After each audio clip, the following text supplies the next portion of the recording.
Hey guys, what's up? What's going on? And welcome back to the channel. Today's Tuesday, and we all know what that means. It's time for some tools.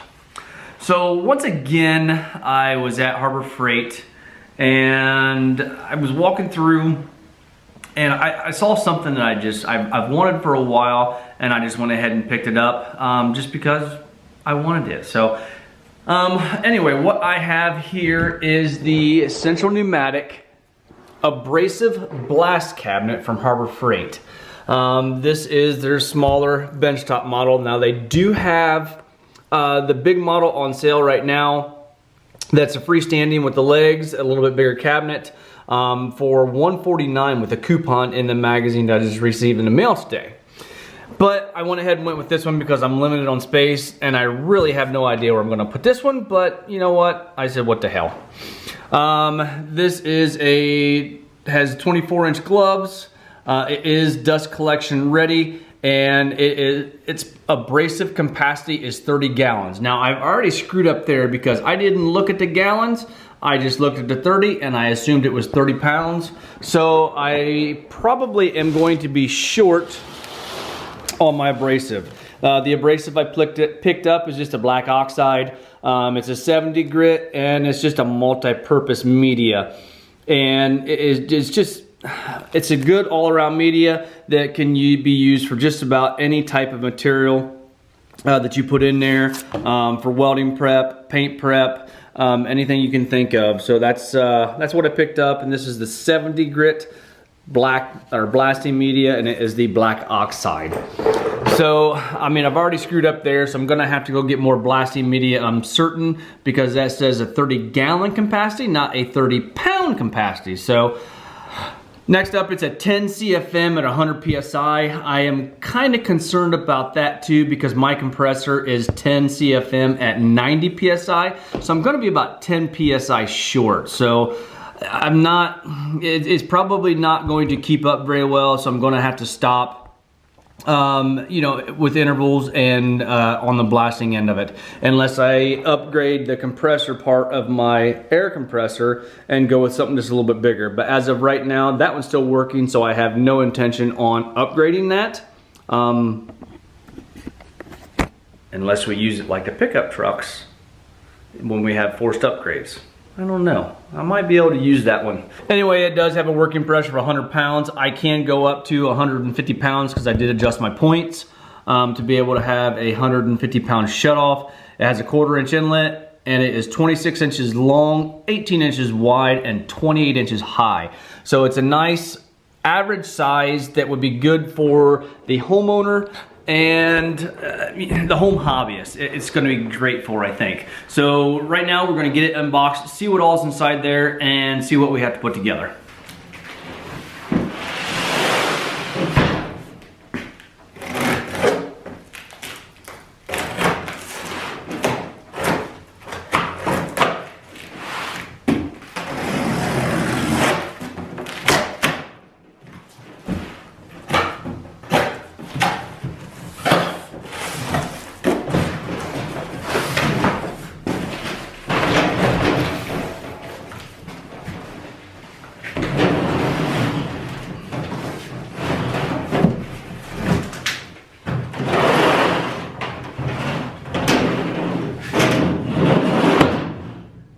All right, like I said, when you first pull it out of the box, you have some replacement viewing screen protectors, basically. And if you can see right there along that edge, that's like a little adhesive strip, and there is already one applied inside there. What that's for is as you're blasting and media comes up and hits the glass, it protects that glass and keeps it from getting all scratched up so you don't have to replace it. So these are actually replaceable. Kind of puts you in the mind of tear-offs like on dirt bike goggles or something like that. And then you also have your manual. Inside the unit you have your box with your gun and probably your hose and stuff in it. Gloves come already pre-installed, screwed into the flanges, into the housing.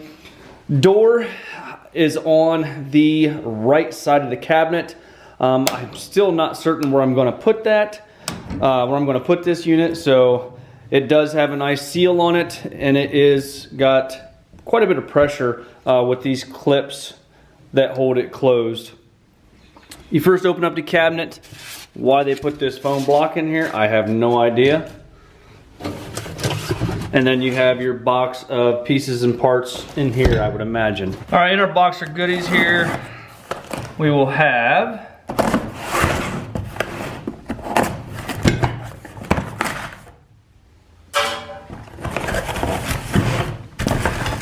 the gun,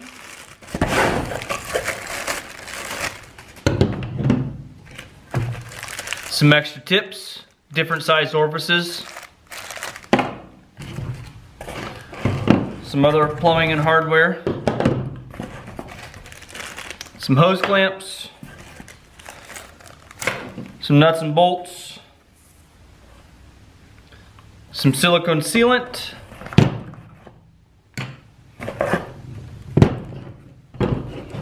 your hose, and your siphon tube. All right, setting this up is relatively simple. You need to put your dust collection system on when you're not using it. If you don't have a dust collection system on, later on down the road, I am gonna build a dust collector for it. I don't really have all the pieces and parts that I need tonight to be able to do that. And just hooking a shop vac up to it. Black oxide is kind of dusty, so in the grand scheme of things, if you just hook it up to your shop vac, you're gonna be cleaning your shop vac quite a bit just because of it plugging it up. So I'm gonna need to put this on there. I'm not gonna open up this tube of adhesive or this tube of sealant right now just to put this little cap on.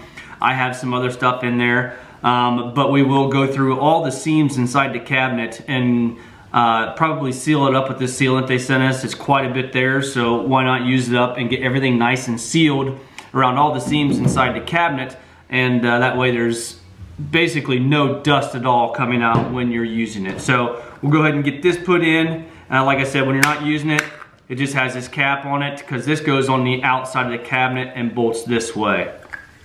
It does come with another cap to put on the back side of the cabinet if you're not doing any venting that way, or if you just want to close the cabinet up. Like I said, it has different size media tips. As you can see right there, there's 3 different tips.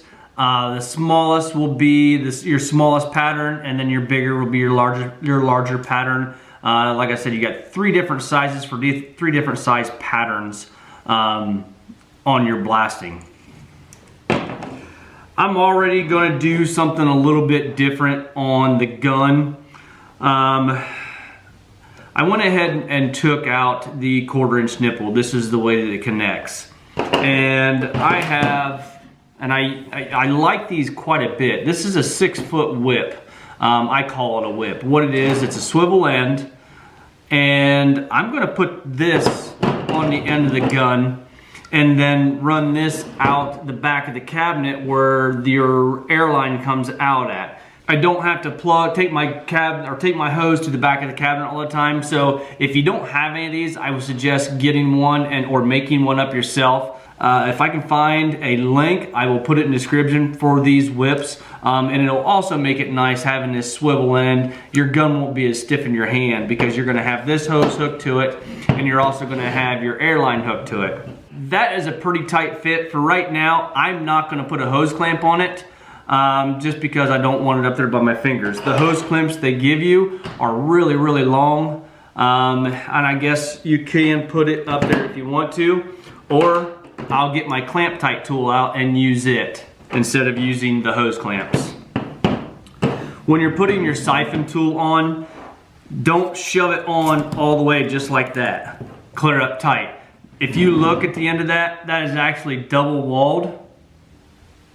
And what that does, that allows for venting to occur when you're siphoning your sand through there. So you don't want to put your tube clear up against there, otherwise you're going to have surging and it's not going to work properly. Alright, if you don't have one of these clamp tight tools, I always have the link in the description for these. This is a handy little tool, and it looks a hell of a lot better than what this hose clamp does, and it's a lot more forgiving on your fingers if that blade's sticking out of there. As you can see from right there, I had this end done, and that makes a nice clean clamp. All right, now with the siphon tube made, what I'm going to do, and you can see how this hose has a memory in it. It always wants to lay that way. So what I want to do, inside the cabinet here, right back in here is where your hose and your siphon lays. So I want to lay this in there, so that's always laying in there in your media, and then that has that nice memory, that hose coming up into your work area. So I want to make sure and put my gun on there, so the memory of the hose, I'm not fighting it when I'm running the blasting gun. So that, see how that is just a nice even hoop right up there into my hand, and I'm not fighting it in any way. All right, with a piece of stainless wire cut, you want to take and make a loop out of it like that. And then I'll wrap it around, put it on my piece. All right, once you get everything situated, you take the tip of the tool and put it through there, in between your wires on that hoop where you folded it over. Bring it over and under.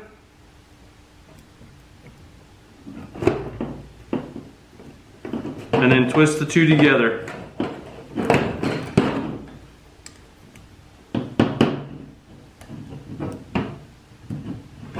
And then just start turning the handle to tighten your clamp. All right, after a quick battery change, like I said, you have all your wires straightened up and tightened up. After you have adequate tension on there, you'll be able to see it. Just take it and bend it over, and then you can remove your tool.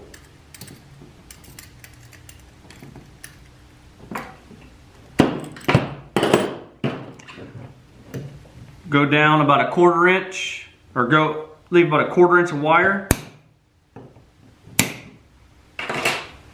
Cut your ends off and tuck your tabs in there.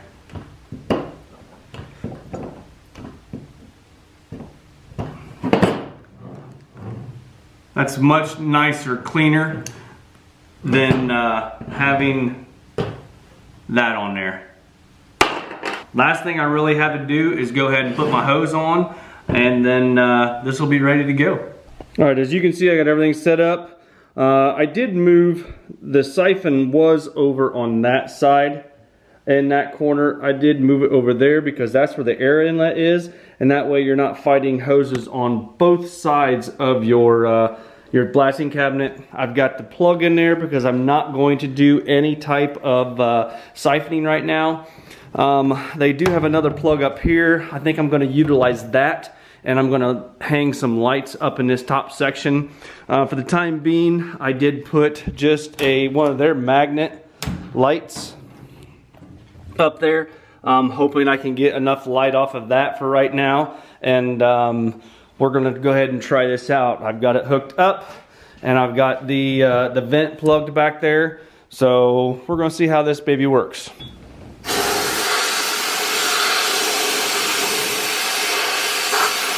Alright, as you can see, just what I thought, that light isn't near enough. It's already starting to get pretty black in there where you can't see. So we're going to have to add in some more lighting, and also you can see how much dust this iron oxide puts off. We're going to go ahead and probably have to pick up some type of venting system too. So we'll get just a couple of sides done on this piece of tubing, and then we'll show you how well it did. Alright, not real bad for a rusty old piece of 2-inch tubing. You can see how heavy the scale was. So, pretty satisfied with it. It does create, like I said, a lot of dust with that black oxide. So, one of the things I probably will do, like I said, is I'm going to go ahead and build a dust collection system. Now, I just shoved this in there for right now because I'm not certain as far as my dust collection system, how I'm going to do that. Like I said, I just shoved that in there and put the cap on it, so we do still have dust coming out of these little holes. So once I figure out how I'm going to configure my dust collection system, I will put it in there permanently. I just don't know what I'm going to do as far as that. And like I said, there's a rubber plug right here. And I'm going to utilize that for some electricity going in for a light, because maybe once the dust collection system's in there you won't need a light as bad, and you can see how much static that glass has on it, and see the oxide dust that stuck to the glass. So all in all, I've paid, let's see, I've got the 20% off on this, then they give me 20% off on the sand, because I did 2 different purchases. With a 1-year warranty, I think I paid like $150 some for everything. So all in all, I'm very happy with the purchase. It will save me a lot of time going back and forth to work, because my stuff that I had done in the past, all my blasting was done. I took it to work, so, and then I always had to wait till the next day. With this right here, I'll be able to do everything right here in my garage. Now I just have to find some place to put it. So anyway, guys, that's pretty much all I have tonight. So if you don't mind, hit that like button, give me a thumbs up, subscribe if you have not already done so, and we'll talk to you guys later on.